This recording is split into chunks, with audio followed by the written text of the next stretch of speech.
Meus amados, boa noite a todos e a paz do Senhor. Que a gloriosa graça do nosso Senhor e Salvador Jesus Cristo esteja com todos os nossos irmãos. Rogamos ao Senhor que vocês estejam bem, que a família de vocês estejam bem.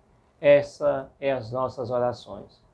E esses dias eu orando ao Senhor, e o Senhor colocou no meu coração algo que eu quero compartilhar com vocês, é que os momentos que nós estamos vivendo não são momentos de alegria, não são momentos de contentamento, são momentos de saco de pano. É momento de nós nos humilharmos na presença do Senhor, orarmos a Deus, consagrarmos a nossa vida para que o Senhor tenha misericórdia de nós todos, que o Senhor sare a nossa nação, que o Senhor sare as nossas enfermidades. Hoje, nesta noite, nós vamos estar trazendo uma palavra da parte do Senhor para toda a igreja do Senhor. E antes de mais nada, nós queremos fazer uma oração. Ore comigo em nome de Jesus. Amado Pai, Deus de eterna bondade e misericórdia, nos entregamos em Tuas mãos, para que o Senhor, por Sua bondade, por Sua misericórdia, esteja abençoando as nossas vidas. Que nós possamos, Senhor amado, através da Tua palavra, sermos impactados ao ponto, Pai, de nós termos essa compreensão que o Senhor tem cuidado de nós, que o Senhor tem velado pelas nossas almas, de uma forma carinhosa, eu diria, Senhor, que de uma forma tão maravilhosa, o Senhor tem cuidado de nós, e eu te agradeço. Te apresento esse trabalho, te apresento este culto de doutrina em Tuas mãos, te apresento esta casa que ora conosco, os meus irmãos, Pai querido, esta igreja, continua nos dando as Tuas graças e nos abençoe em tudo. É o que eu te peço por fé. Amém. Meus amados, eu convido você a abrir a sua Bíblia no livro de Gênesis, no capítulo de número 50, e apenas 2 versos para a nossa meditação. Gênesis, capítulo 50, o verso 16 e o 17, que diz assim. Acompanhe aí na sua Bíblia. Gênesis, capítulo 50, o verso 16 e 17, que diz assim. Portanto, enviaram a José, dizendo, teu pai mandou, antes da sua morte, dizendo a ti, assim direis a José, perdoa, rogo-te, a transgressão de teus irmãos e o seu pecado, porque te fizeram mal. Agora, pois, rogamos-te que perdoe a transgressão dos servos do Deus de teu pai. E José chorou quando eles lhe falavam. Queridos, queremos trazer uma palavra da parte do Senhor para nós todos. E essa palavra ela se encontra justamente nessa porção qual nós lemos.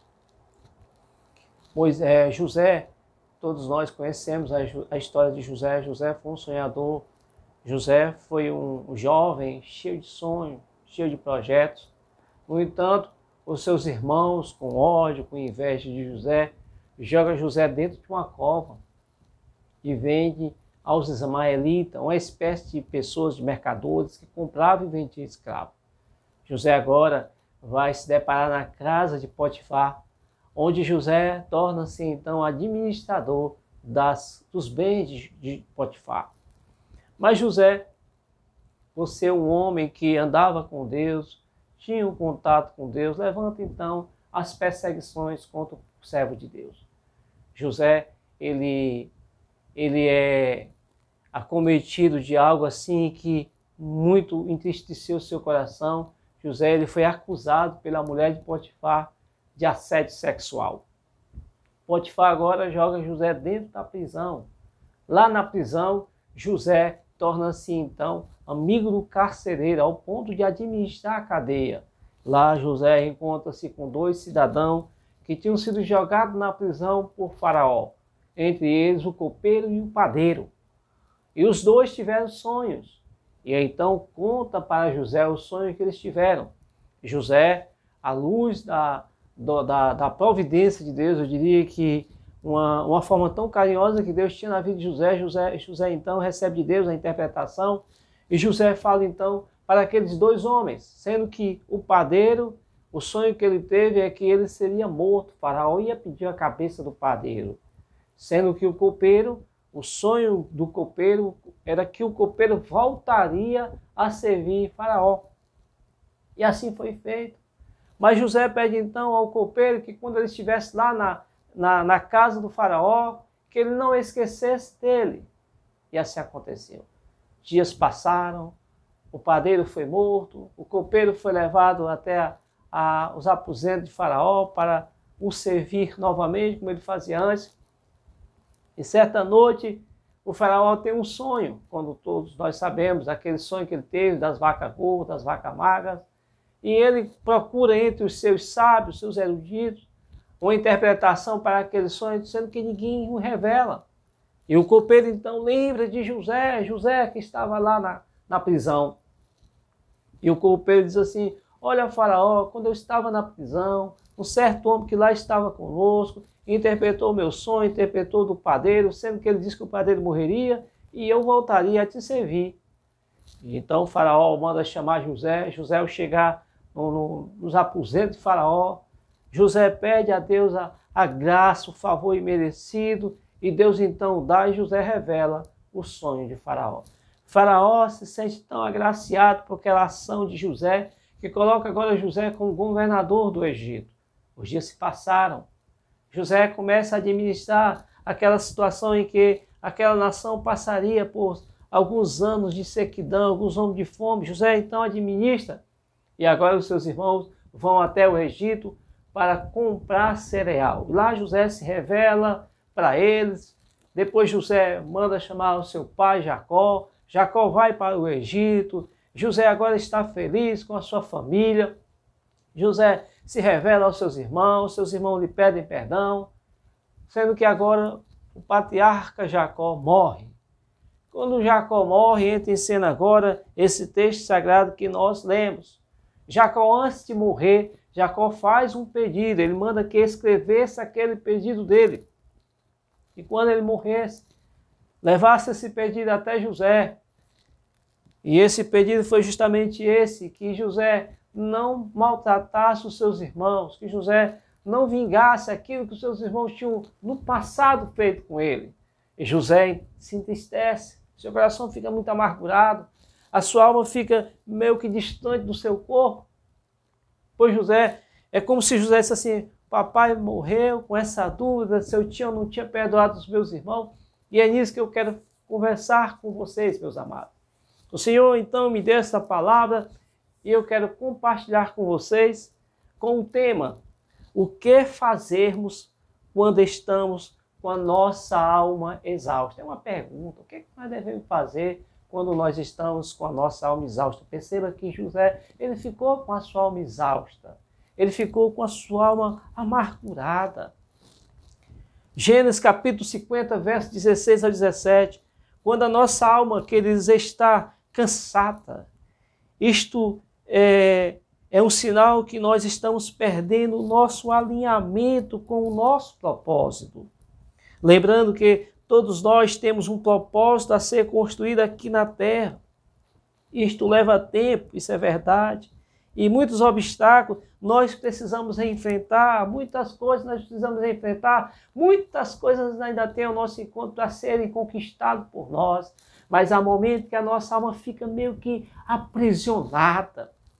Nós ficamos mesmo meio que algemados. São momentos difíceis, são momentos que se tornam angustiantes, são momentos que a noite não passa, o dia se arrasta. Mas eu vejo aqui, querido, que nós temos a ajuda necessária, a grande e abençoada mão do Eterno. Isaías capítulo de número 43, do verso 1 e o 2, diz assim: assim diz o Senhor, não tenham medo. Quando vocês atravessarem as águas profundas, eu estarei ao lado de vocês, e vocês não se afogarão. E quando vocês estiverem passando pelo meio do fogo, a chama não os queimará.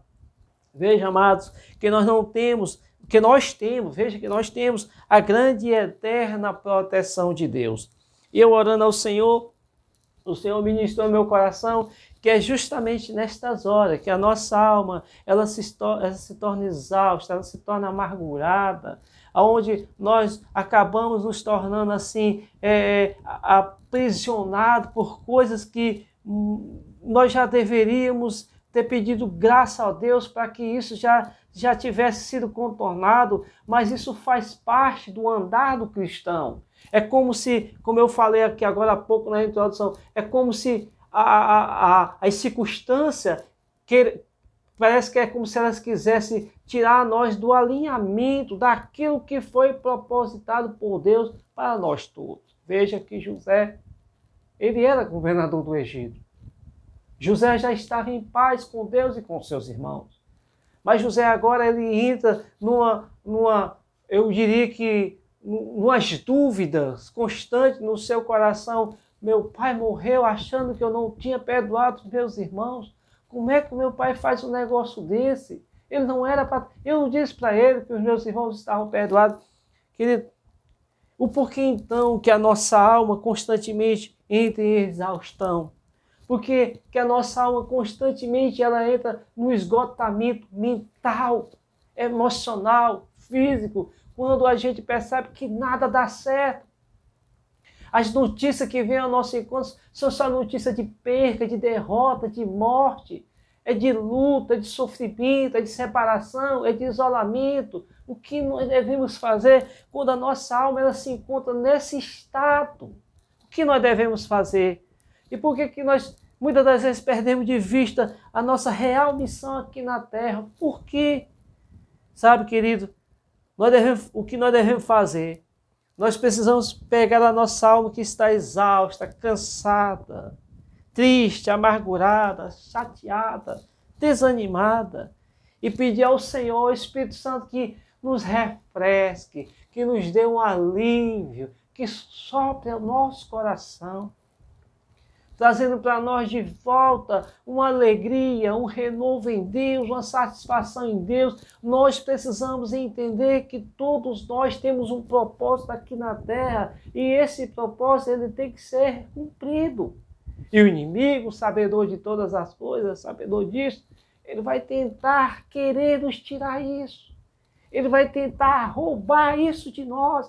Veja que José já era governador, mas quando ele recebe essa notícia, a sua alma fica exausta, fica numa turbulação de sofrimento. E é isso que o inimigo muitas das vezes quer fazer com nós todos. Mas, querido, é dentro desse problema, dentro desta onda gigantesca de problema, de angústia, que o Senhor se apresenta para nós, nos trazendo alívio, trazendo ao nosso coração que nós estamos aqui na terra, não simplesmente por estar. Veja que José, ele deixa bem claro isso quando ele se revela para os irmãos dele. Você vai ver isso no texto sagrado antes que nós lemos. Ele vai se revelar para os seus irmãos e ele diz, não se preocupem não. O que vocês fizeram a mim não foi nada ruim. Para o bem da vida, o Senhor me proporcionou isto. Ou seja, José entendia de que aquele momento que ele tinha sido jogado no poço, tinha sido vendido pelos seus irmãos, para os ismaelitas, tinha sido jogado lá na casa de Potifar, tinha sido acometido, tinha sido vítima de sério que o pobre José tinha tentado contra a mulher de Potifar, vítima de um assédio sexual. Depois José é jogado na prisão. José deixa bem claro, gente, isso tinha que acontecer para o bem da vida. É como se José dissesse assim, olha gente, nós somos recipientes da graça de Deus. E como recipiente da graça de Deus, constantemente o inimigo vai querer nos apavorar, vai querer nos sufocar, vai querer tirar de nós isto que foi plantado desde a eternidade por Deus. Desde a eternidade, nós não fomos projetados dentro do ventre da nossa mãe por acaso. Nós fomos projetados dentro do ventre da nossa mãe com um propósito. E este propósito foi o próprio Deus quem instituiu para nós todos. Você, querido, foi colocado aqui na terra com um propósito. E esse propósito, Deus cumprirá na sua vida. Agora, você e eu, nós precisamos entender que quando a nossa alma está exausta, cansada, amargurada, afadigada, é justamente o inimigo querendo tirar de nós esse valor que nós temos como recipiente da graça de Deus. Veja bem, nós precisamos entender isso. E para ser recipiente da graça de Deus, nós precisamos experimentar esses momentos amargos. Esses momentos que a nossa alma fica angustiada, fica sufocada. Eu quero mostrar para os meus irmãos algo assim, dentro dessa palavra. Veja bem, em primeiro lugar, nunca alimente a sua alma com passados desgostosos. Nunca, nunca. Com aquilo que lhe causou tristeza, com aquilo que lhe causou aborrecimento, ou com contrariedades. Não alimente a sua alma com isso. Lembre-se que quando você foi salvo, naquele dia que você foi até o altar, que os irmãos oraram por você, que aquele fogo desceu sobre a sua cabeça, aquela coisa gostosa. Lembre disso. Lembre do dia que você desceu às águas. Lembre do dia que Jesus lhe batizou com o Espírito Santo, aquele fogo pentecostal, aquele falar em línguas. Lembre disso. Lembre que você é recipiente da graça de Deus. E como recipiente da graça de Deus, a sua alma constantemente vai estar em combate. Vai estar em combate. Por quê? Porque você foi escolhido por Deus. E quando nós somos escolhidos por Deus, nós precisamos passar por estes vales, irmão. José estava lá, chorou, ficou chateado, ficou com a sua alma amargurada. Ele deve ter pensado bastante. Ah, meu Deus, papai morreu, ainda me deixou exibir essa carta para que eu não maltratasse os meus irmãos. Eu não falei para ele que para o bem da vida isso tinha acontecido. José entendeu. Jacó morreu sem entender. Vamos lá. Nós precisamos, queridos, entender isso. Veja bem, para tanto, lembre-se que quando você foi salvo, você foi chamado por Deus. Olha, querido, Deus estava com José no poço. Deus estava com José na casa do eunuco. Deus estava com José na cadeia. E Deus o fez governador do Egito. E detalhe, justamente na época de mais crise no Egito. Perceba como essa mensagem tem tudo a ver com o nosso dia de hoje. É justamente nesses momentos de crise que o Senhor quer trazer a nossa memória, refrescando a nossa alma, o nosso coração, que esses momentos no qual nós estamos passando, momento que a nossa alma fica exausta, que a nossa alma fica debilitada, Deus quer trazer a minha memória, a sua memória, que nós deveríamos passar por isso, porque nós somos recipientes da graça de Deus. Oh, aleluia! Veja bem, e outra coisa que eu aprendo aqui, sejamos sempre transparentes, ou seja, não devemos nunca tentar esconder aquilo que é real. Meu querido, quando você não estiver bem, chame alguém, peça alguém para orar por você, compartilhe, fale. Não deixe que isso fique dentro de você, somente de você, porque isso explode e você vai morrer. Você tem que compartilhar com alguém. Meu irmão, eu quero a sua ajuda. Sejamos sempre transparentes, ou seja, não devemos nunca tentar esconder aquilo que é real. Se está doendo, comunique isto sempre com os santos. Se você está vivendo dias de monarca, faça festa e convide os santos. Se você está vivendo dias de nuvens negras, peça oração aos santos. Jacó passou 17 anos, irmão, veja bem, ainda vivo, ao lado de José no Egito, mas ele não conseguiu identificar no filho dele, José, um agente da graça. É como se Jacó não entendesse realmente tudo o que aconteceu, essa amargura, esse sofrimento dos meus filhos ter vendido José, tudo isso realmente era para que José hoje fosse um agente da graça para abençoar o Egito. Que você seja um agente de graça na sua família, na sua casa, na sua rua, no seu trabalho. Leve uma palavra amiga. Diga que Jesus ainda está no controle de todas as coisas. Diga para o povo que o Senhor ele ainda está a operar. Diga para o povo que a última palavra vem de Deus. Se levante como João Batista. Se levante como Jeremias. Se levante como um Elias. Se levante como um Paulo. Mesmo que isso nos custe depois a nossa própria vida. Veja Paulo.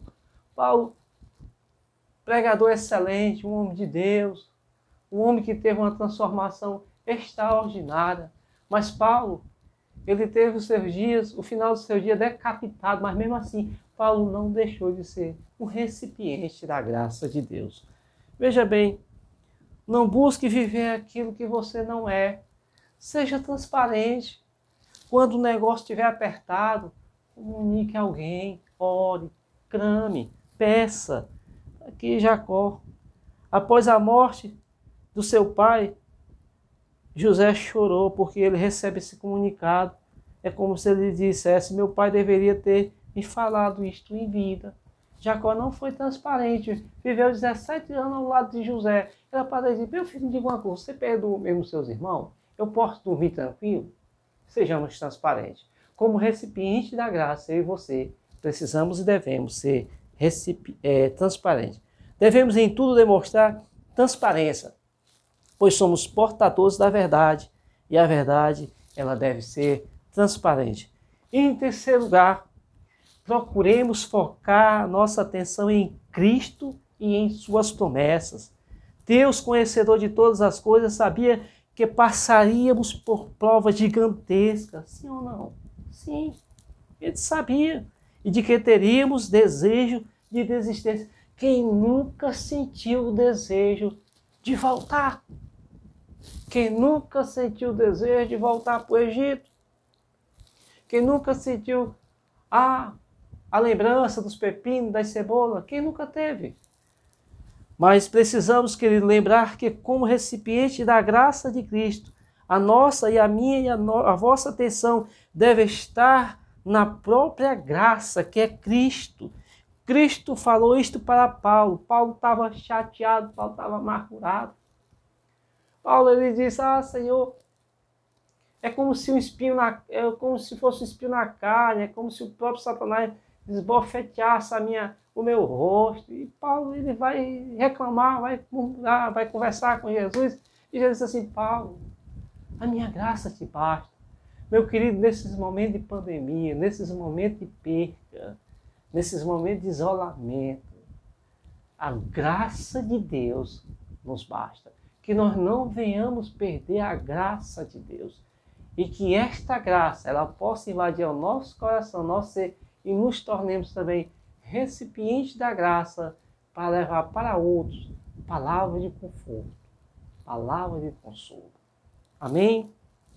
Veja bem, no entanto, quando nós esquecemos disso, que nós somos recipientes da graça, acabamos voltando para a estaca zero e nos tornamos uma alma cansada e uma alma exausta.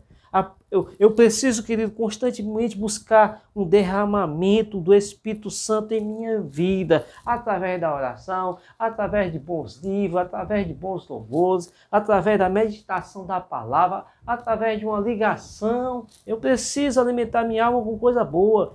Eu devo buscar em Deus um crescimento saudável, principalmente naquilo que a minha alma é mais vulnerável. Naquilo que a minha alma é mais vulnerável, eu tenho que alimentar ela para que ela não se torne refém dos seus desejos. É isso que nós precisamos fazer. Ou seja, aquilo que a minha alma é mais atacada, é nisso que eu tenho que me fortalecer em Deus. Senhor, hoje eu vou me consagrar, Senhor, só por aquilo que a minha alma mais me puxa o buraco. Faça isso em nome de Jesus. Precisamos tirar de nós pensamento de derrota, pensamento de falta de apetite por dias melhores, seja por que for. Nós precisamos procurar focar nossa atenção em Deus. E lembre-se, fomos chamados para sermos recipientes da graça. E como recipiente da graça, nós somos geradores de vida. Amém? E por último, eu quero concluir, amados irmãos, como recipiente da graça de Deus. Vamos recapitular. Nós precisamos entender que nós somos recipientes da graça de Deus. Mas para isso, a nossa alma, lembra lá na introdução, vai estar constantemente nos levando para a estaca zero. dizendo que nós não somos capazes, que nós não fomos chamados para isso, que nós somos apenas meros comedores de feijão, que nós vamos morrer, vamos perder a salvação, que tudo que nós estamos fazendo está sendo em vão. Veja que isso vai acontecer. Veja que vai ter dia que você vai estar nas nuvens, mas vai ter dia que você vai estar como se fosse num funeral de 10 pessoas ao mesmo tempo. Isso faz parte da caminhada do cristão, daquele que já entendeu que hoje ele é recipiente da graça. Nunca esqueçam isso. Mas nós falamos aqui o que nós devemos fazer para que a nossa alma ela entenda que nós somos recipiente da graça. Jesus foi chamado de demônio. Jesus foi morto pelos os religiosos. Eles sabiam disso, que Jesus era o Senhor. O próprio Nicodemo disse: Senhor, eu sei que tu és o Filho de Deus, porque o que tu faz, ninguém faz isso se do alto não viesse. Então, as pessoas sabem que nós somos recipientes da graça. O inimigo sabe, mas ele vai tentar todos os dias fisgar a nossa alma, nos puxando assim para o estado zero. Mas em nome de Jesus, o Senhor vai nos dar graça, o Senhor vai nos dar condição em Deus para nós vencermos todos esses obstáculos e colocarmos em prática o propósito que Deus chamou para cada um de nós. Deixa eu terminar. Como recipiente da graça, nós iremos enfrentar constantemente as exaustão da alma, e isto muitas das vezes não é visto por ninguém, porém é sentido apenas por nós mesmos. As pessoas estão do nosso lado nem percebem que nós estamos passando por isso. Vamos lá. Mas o refugiar em Deus é a melhor opção. No Salmo 63, veja bem, abre sua Bíblia, Salmo 63. Veja lá, Davi encontra Deus no santuário, em meio às suas lutas diárias. Davi, ele tem o seu coração agora quebrantado, quando ele é como se Davi ele ergueu um santuário em seu coração. Os seus inimigos nunca mais o intimidariam. Querido, quando nós temos nosso coração como santuário do eterno, as preocupações, as tensões, os esgotamentos espirituais serão todos dissipados. Faça do seu coração um santuário de adoração a Deus. E assim, o meu coração, ele é um santuário de adoração a Deus. E quando esses pensamentos negativos, essa exaustão da alma vier, ela vai entender que o seu coração é um santuário de adoração a Deus e não vai ter lugar. Ah, pastor, mas eu estou lutando. Continue a lutar. É igual aquele desenho animado da Dó, né? Continue a nadar, mas nós aqui continue a lutar. Não desista, meu irmão. Não desista em nome de Jesus.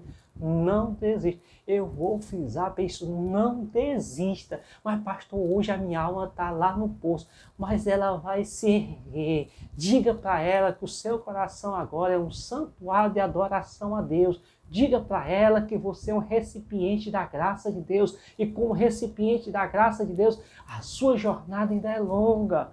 Eu faço igual Deus como falou para Elias. Coma, beba, saia da caverna, porque a jornada é muito longa. Deixa eu concluir. Quando temos nosso coração como um santuário do eterno, as preocupações, as tensões e os esgotamentos espirituais serão dissipados. Outro abrigo que Davi encontrou, Salmo 63, versos 3 e 4, foi o seu leito, sua cama, sua rede, seus aposentos.